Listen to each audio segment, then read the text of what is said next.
How's everyone doing this morning? Wasn't that worship good? I was just vibing, you guys. I just really, really loved that. And thank you again, Dan, for having the Auca here. And it's a real treat to be able to share the platform with Charlie, who I'm very fond of. Today, we're going to think about something that's very, very interesting. By my lights, I think you're going to find it interesting as well. God of war or God of justice? Exploring some difficult Old Testament passages. Let me start with a story. In November 2022, Balenciaga, the fashion brand, released its 2023 spring campaign, and the response of the public was an outcry. And I wonder if anyone remembers why there was such a social outcry at this advertising campaign. Raise your hand if you remember this story from just a couple of years ago. Maybe one, two of us. Okay, this is really interesting. Balenciaga produced advertisements that depicted young children. I have a picture here for you. Depicted young children holding teddy bears wearing BDSM bondage attire. The public's response was immediate and universal. Associating young children with this sort of hardcore sexual activity was and is completely wrong. This wasn't just a matter of differing opinions, like I prefer chocolate ice cream and you prefer vanilla ice cream. This was a transgression against a moral line. It was objective. They had violated human dignity in a serious way by portraying children in this way. Now, what's so fascinating about this story is what the public wasn't saying.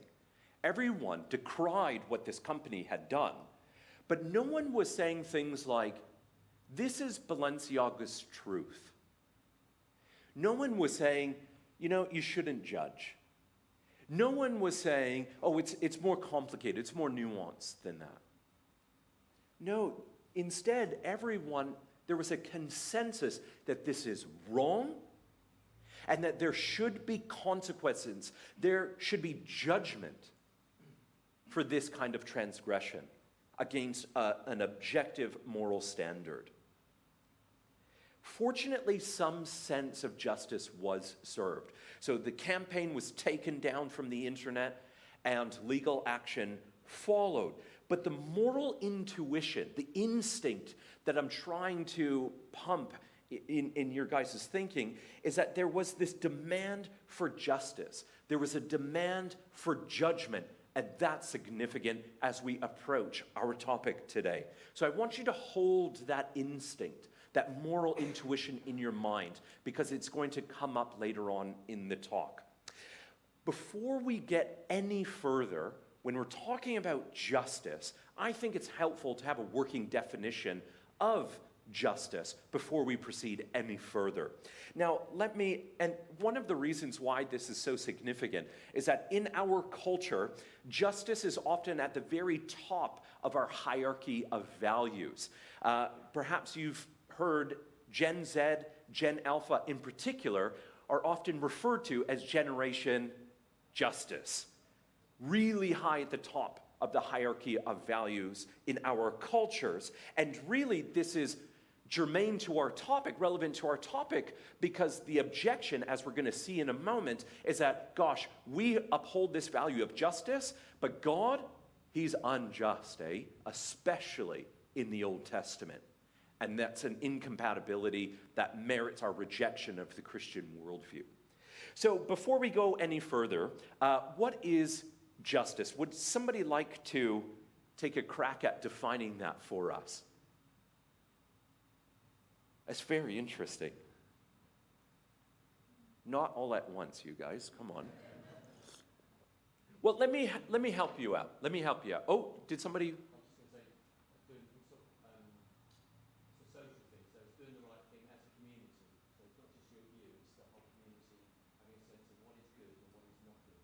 That's a very important facet of justice, absolutely. Does anyone else want to try contributing? Go ahead. Aligning with God's teaching. Yes and amen, sister. That's also a very important aspect of it. Well, let's look. So we're going to look at one Greek philosopher. His name is Aristotle. Raise your hand if you ever heard of Aristotle before. Yeah, great. The famous disciple of Plato, 3 centuries before Jesus, in fact. And he says this in the Nicomachean Ethics, that justice is giving to each what they are due. Giving to each what they are due. And he has some more nuanced perspectives on justice, but that, for our purposes, is sufficient. Now, what Aristotle really means by this phrase is that when a wrong is committed, justice requires it to be met with the appropriate consequences to restore the moral order. So in a secular worldview, maybe it's this abstract moral order and things need to be restored appropriately. In a Christian worldview context, it's going to be aligning things back up with God. Now, we can build on this definition because the Bible actually has the word justice in it as well. As you all know, the Hebrew word is mishpat, as you all know as well. Except it has 2 additional features. There might be some more features, but these 2 are really relevant to our conversation. And it is this.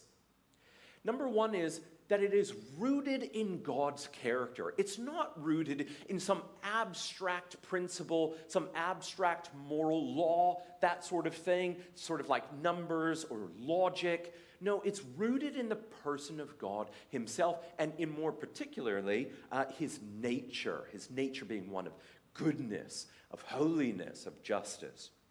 Now, it also has this additional feature that there is a bias towards the vulnerable. And you all remember this from reading your Old Testament, that throughout its pages, divine justice seems to tilt towards widows, the fatherless, orphans, slaves, and other vulnerable people groups. Now that we have a sense of what justice means, we can go down even further into our topic today, God of war or God of justice. Now, we can't look at every single difficult Old Testament passage, or else we'll be here until the Lord comes back. And so, since we want to at least enjoy some of the sunshine today, I won't inflict that upon you. I would say that we could explore one in great detail, so that's what we will do. That's more practical. And I've selected one that, as an apologist, I think I hear the most. Whether I'm on a university campus or speaking to young people at a church or a youth club or whatever, this is going to be, I think, without a doubt, the one that comes up the most. And it comes from the book of Joshua. Or Yeshua in Hebrew, and that means Yahweh saves, which is very interesting. But here, the objection sort of runs like this, that God, it seems, is a moral monster commanding genocide, and how on earth could God be good if he has that sort of character and commands those sorts of actions? That's the real difficulty that we want to explore today. And the evidence to support this claim comes from the text itself, So if we were to explore just one quick example of it, this is Haram, utterly destroy. And this comes from Joshua chapter 6, verse 21. And it's in the aftermath of a battle, but it's found throughout the book as well. And it says this, and they utterly destroyed all that was in the city, both man and woman, young and old, ox and sheep and donkey, with the edge of the sword. In biblical studies, so that's the discipline that's going to look at the text and the world of the text. In biblical studies, this is called the conquest of Canaan.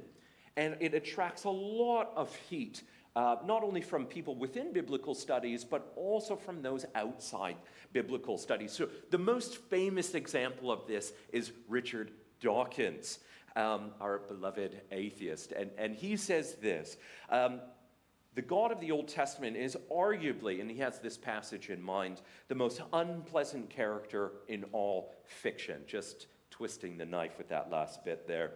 And another atheist, unfortunately Canadian, I apologize, emeritus professor of philosophy, Raymond Bradley, he writes along the same sort of line that, gosh, the moral character of God here is one of a monstrous sort.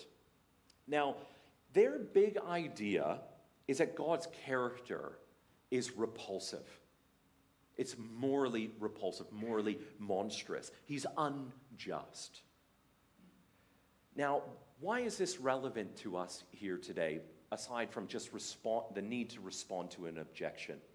Well, I think at least the following questions follow for every Christian that's looking at the text and wondering, what does this mean for me?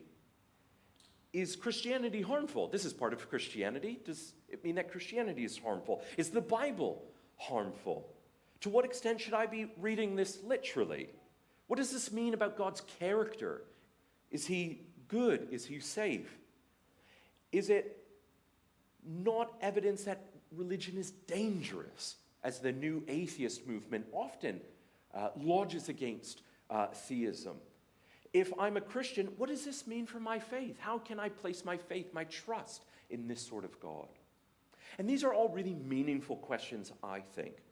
Here's what I'm going to argue for the rest of this time together. And how long do we have again? About quarter past. Okay, great. Here's my thesis if we were in a university setting class. The passages in Joshua that appear morally monstrous I think it can appear that way, but they actually satisfy our deep instincts for mishpat, for justice. And once you understand who the Canaanites are, and once we have a better understanding of the language of our text, and a better understanding of who God is, then all of this will make a lot more sense. So that's my thesis, and that's how we're going to explore things today. We're going to look at those three key areas. Who are the Canaanites, some of these ancient terms and phrases, and who God is. Okay, let me just take a sip of water here. Let's start with the Canaanites. Who were the Canaanites exactly? There is a colossal assumption that is brought to the text by readers when we're looking at the book of Joshua specifically.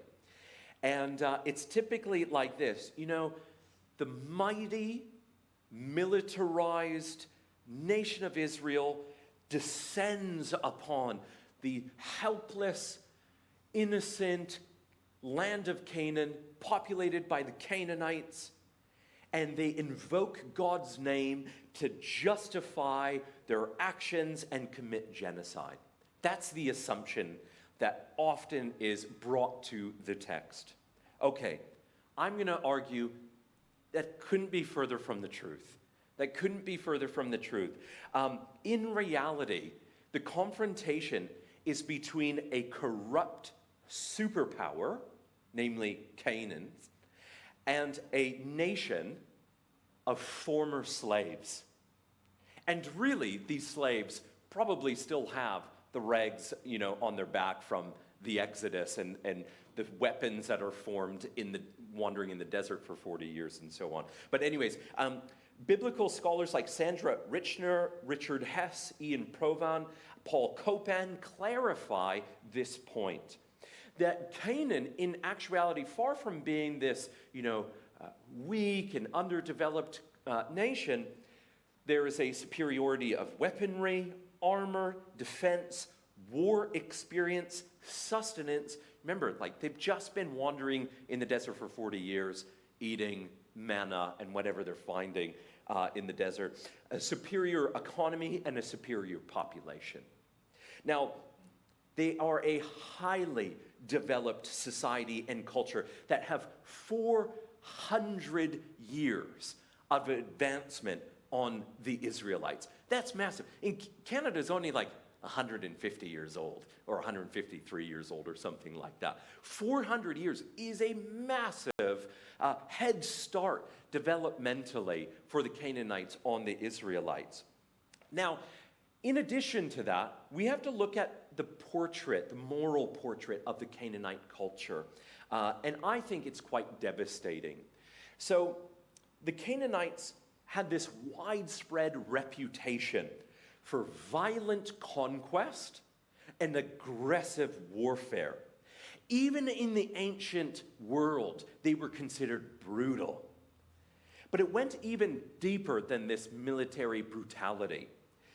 Leviticus 18, for example, preserves a catalog of depraved practices, specifically depraved sexual practices that were prevalent in Canaan at this time, and it doesn't make for easy reading. There's incest and adultery and child sacrifice and bestiality.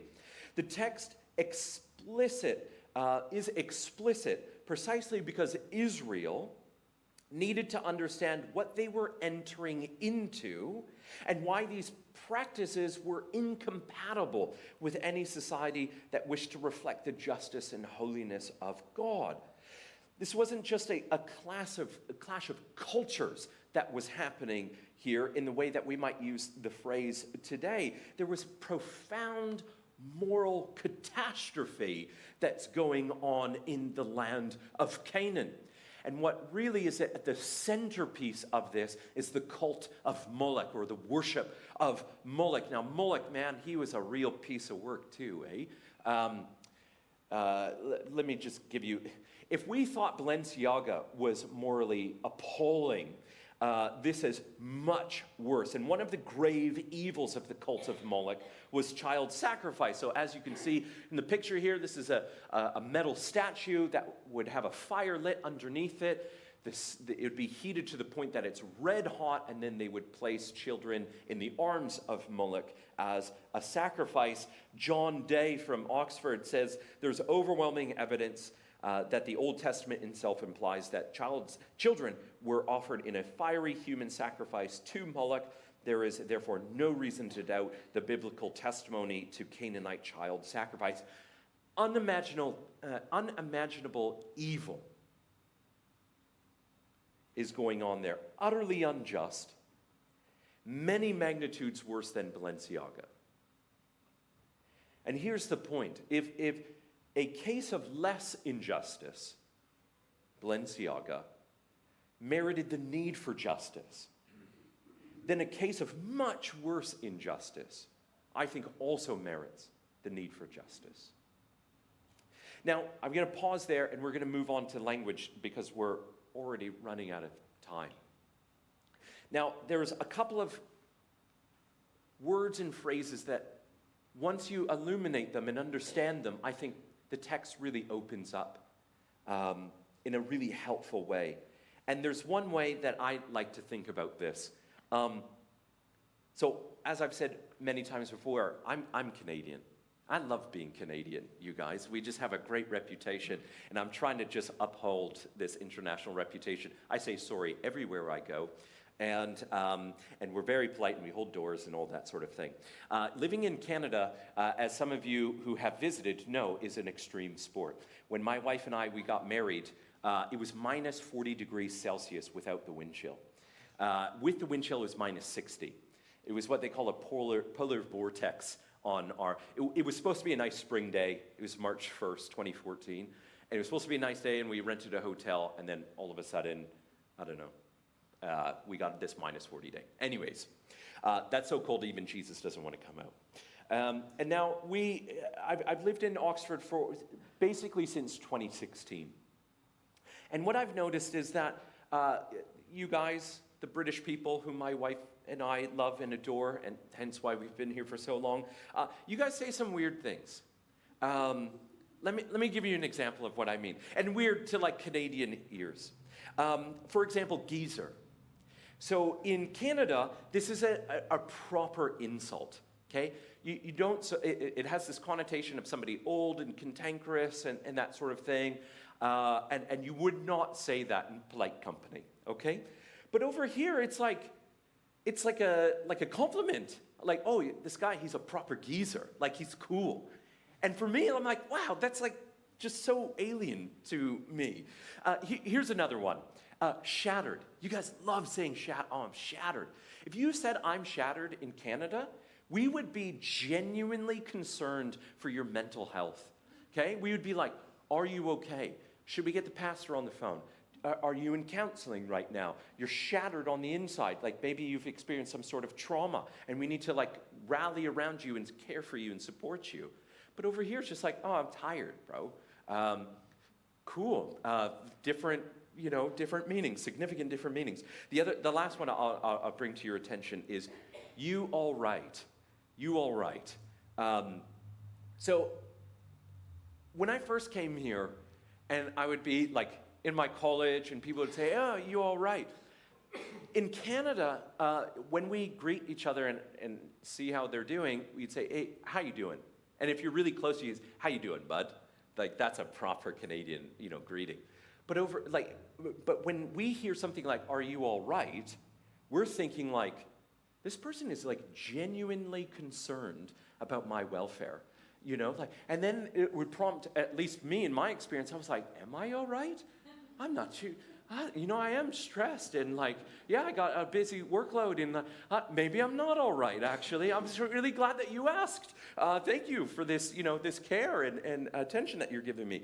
So here's the point, you guys. If Canadians and Brits who share the same language, mostly, share the same language, and there can be some, talking past each other, and we live in 2026 together, how much more so when we approach a text that even for Jesus would be old? This is hundreds and hundreds of years before Jesus' time, and Jesus is 2,000 years ago. So when we come with our 21st century, assumptions, there's going to be a lot that's lost in translation. So let me the most controversial one, the one we'll spend the most time on, is haram, or utterly destroy. Now, there's a few ways of interpreting this, possibilities. One is a literal interpretation. One is a non-literal interpretation. And the third would be interpreting it literarily. I think the third one is the best approach to this sort of phrase. Not literally, not non-literally, but literarily. And there's a couple of reasons for that. Ask me in the Q&A and we can unpack that a bit more. But I think that a more intuitive and faithful reading of phrases like haram, utterly destroy, is reading it and understanding that there is an ancient rhetorical convention that's called ancient Semitic hyperbole or exaggerated war rhetoric. Well, why do you think that, Alonso? I'm so glad that you asked. Here's one reason, and it's historical. Ancient records from the Egyptians, from the Hittites, from the Moabites confirm this convention, confirm this pattern. Here's one example from the Moabites. Israel, so this is 8th century BC, Israel has utterly perished for always. So question, should we read that literally? Did Israel actually perish completely and totally in the 8th century BC? The answer is no, of course not. Of course they didn't. So reading it that sort of way doesn't seem to be appreciating the text itself, nor its cultural context. Rather, it's more appropriate to read things like utterly destroy and other similar phrases as conventional war rhetoric employed by Israel and surrounding nations. So another reason to read it this way is recognizing how the rhetorical device really persists even till today. We are all familiar with phrases like we wiped the floor with them, we absolutely destroyed them, we annihilated them, and no one takes that literally. We know that you've shifted in how you're speaking and what the meaning is intended behind those phrases. And it's so common in the ancient world that even Jesus speaks this way. Oh, I don't have that slide, sorry. When he says, hey, if your eye causes you to sin, pluck it out. If your hand causes you to sin, chop it off. Now, thankfully, we are, intelligent enough to read that and not start plucking our eyes out and cutting our hands off. We recognize that Jesus is employing a rhetorical device, and it's the same thing with this ancient text. Now, you could be saying to me, oh, Alonzo, this all sounds very hermeneutically convenient. Hermeneutics is the art of interpreting the text. This seems very convenient. Even if we take that sort of move, doesn't it still sound like God is commanding genocide in this text? And I think that that's a really good objection. I actually agree it can sound like that to our 21st century ears, but there's a difference between something sounding that way and it actually being that way. And I don't think it's actually that way. So, for example, just to get a definition of genocide going, according to Polish Jewish lawyer Raphael Lemkin in 1944, who coined the term genocide, which consists of the Greek prefix genos and the Latin suffix "cide," meaning killing, it's race or tribe and killing. Here, Lemkin has in mind the Nazis from World War II and the systematic extermination of a people group based on identity or some sort of identity marker. Does our text actually communicate that God is commanding genocide? Well, I don't think so. And here's why. I think our text fails to meet some of the requirements of such a definition, to destroy Canaanites because of who they... I don't think what we're seeing in the text is God commanding judgment on the Canaanites purely because of who they are ethnically and no other reason. And in that sense, it fails the definition criteria. And also, the executing judgment is because of the moral atrocities that we've already looked at that were being committed over the 400 years plus of Canaan's existence. So ethnicity is not the issue, justice is with the conquest in Canaan. And second, genocide is complete, or at least near complete, extermination. But the Israelites, interestingly, are interacting with the Canaanites later in the same book, as well as the books that follow, all the way up to the person of Jesus. And Jesus himself interacts with Canaanites, for example, in Matthew 15, 21 to 28.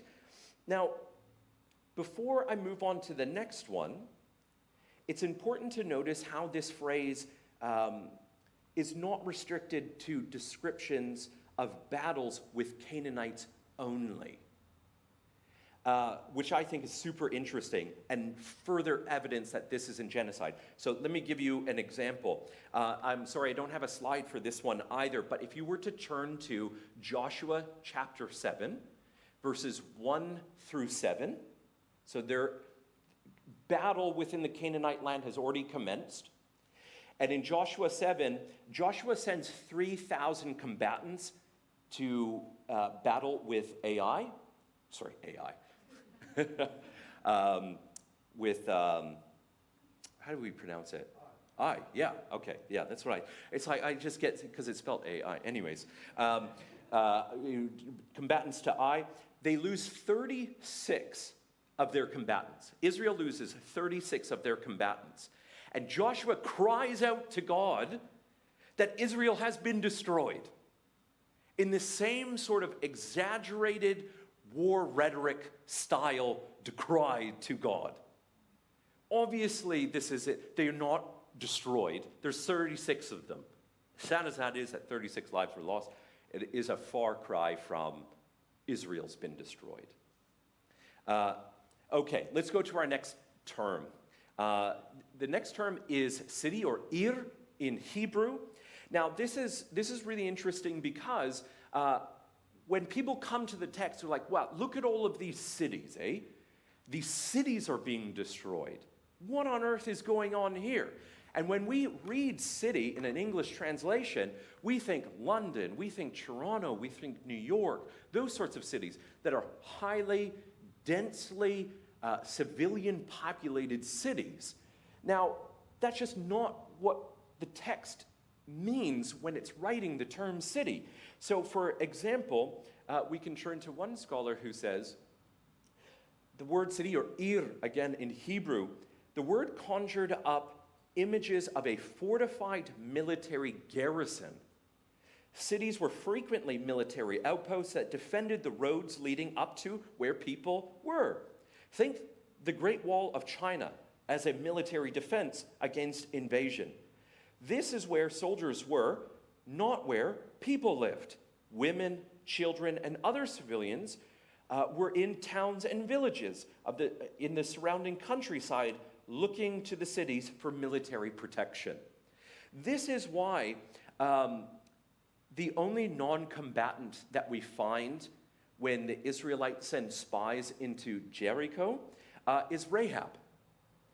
Civilian populations lived in the rural areas that were surrounding such military outposts.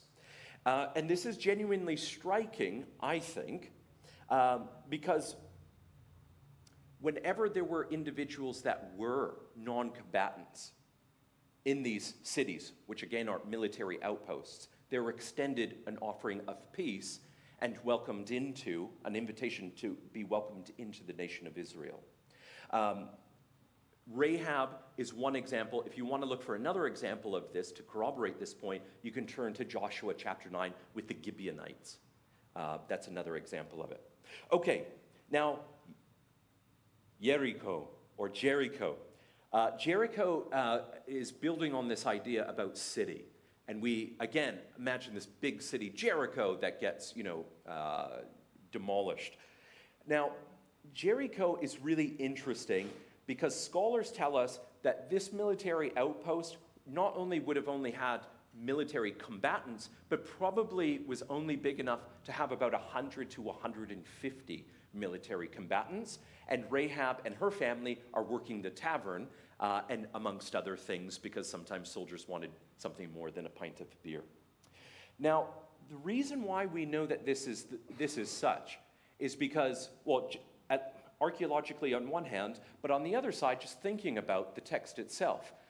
Israel is able to circle the city 7 times and do battle in the same day.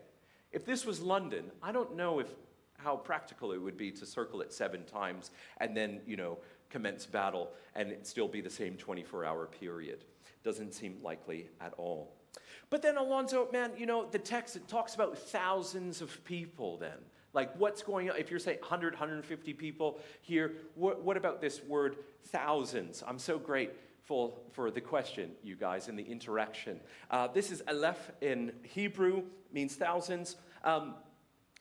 This is a military term, and in a military context, what this refers to is a military unit or squad.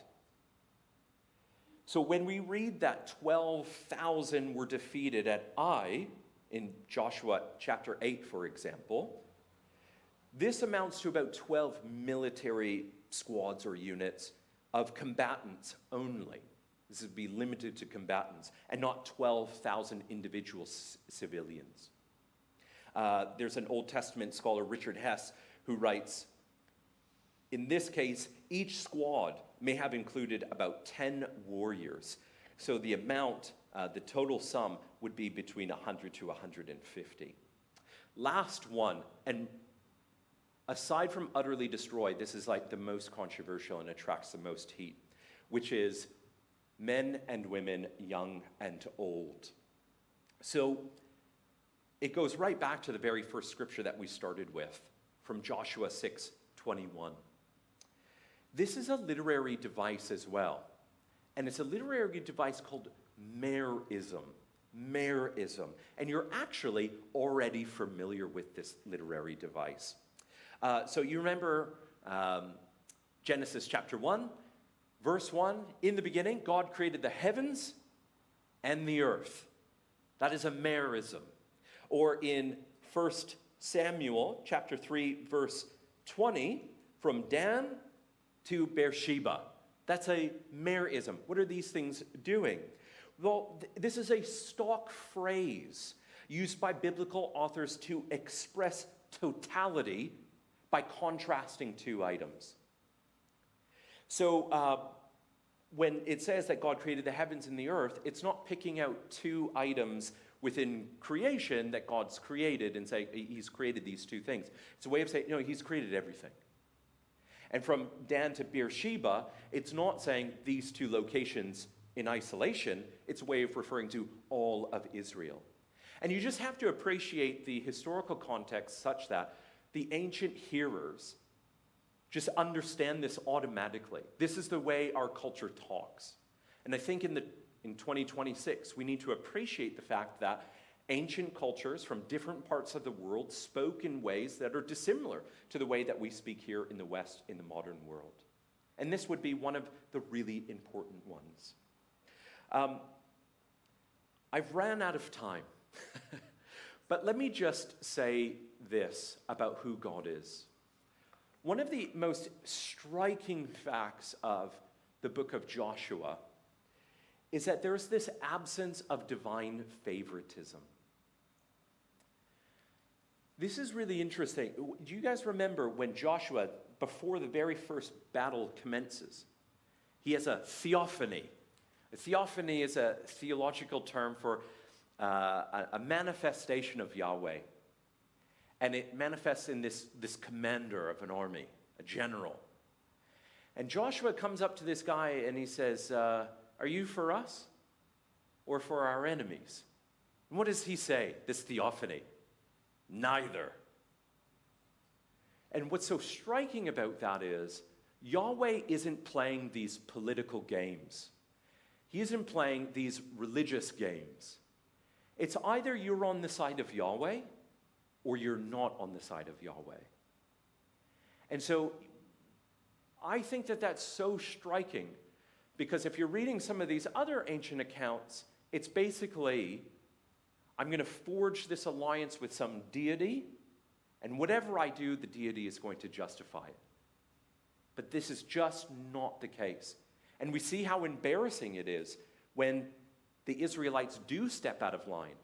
Like when Achan steals some of the treasure that's supposed to be consecrated to the temple, Yahweh does not participate in a religious cover-up and executes judgment. There's an extremely high moral standard in the book of Joshua on the nation of Israel. The moment they step out of line, judgment falls on them. There is no partiality because it's very important what God is trying to accomplish in this book. And lastly, I just wanted to say something about God's heart for the Canaanites. Does God just have a grudge against them? And I think that would be a misunderstanding. If you hark back to Genesis 15, verse 16, Abraham is having a conversation with Yahweh, which is so rad, just like as one does. And he's like, hey, can I go into the land now? And Yahweh says no, because of the sin of the Amorites, which is a subcategory of Canaanites. Their sin isn't yet full. And that's really interesting because that's 400 years prior to the book of Joshua. Because it's shortly thereafter that the Israelites end up in Egypt in bondage and slavery. And why I think that is so interesting is I think that speaks volumes of God's character. As we read in 2 Peter 3:9, that God doesn't want any to perish and isn't slow but is long-suffering, desiring that all come to repentance. I think what we see in this part of the Old Testament is the patience of God for a wayward people, wanting them to come back to the side of truth and goodness and justice. In addition to that, I think we see God's heart for Canaanites most clearly in the New Testament, where Jesus has a significant interaction with one of them in Matthew 15, which I alluded to earlier in the talk, who comes desperate for a healing for her daughter. And Jesus doesn't say, gosh, I have this grudge against you guys since the book of Joshua. Just like, leave me alone. No, he helps. He loves them too. So I think that God's heart is positive. It is good towards Canaanites as well. So I just wanted to close on that I do not think in the Old Testament we find a God of war. I think we find a God of justice and of mercy and of love. Thank you so much, you guys.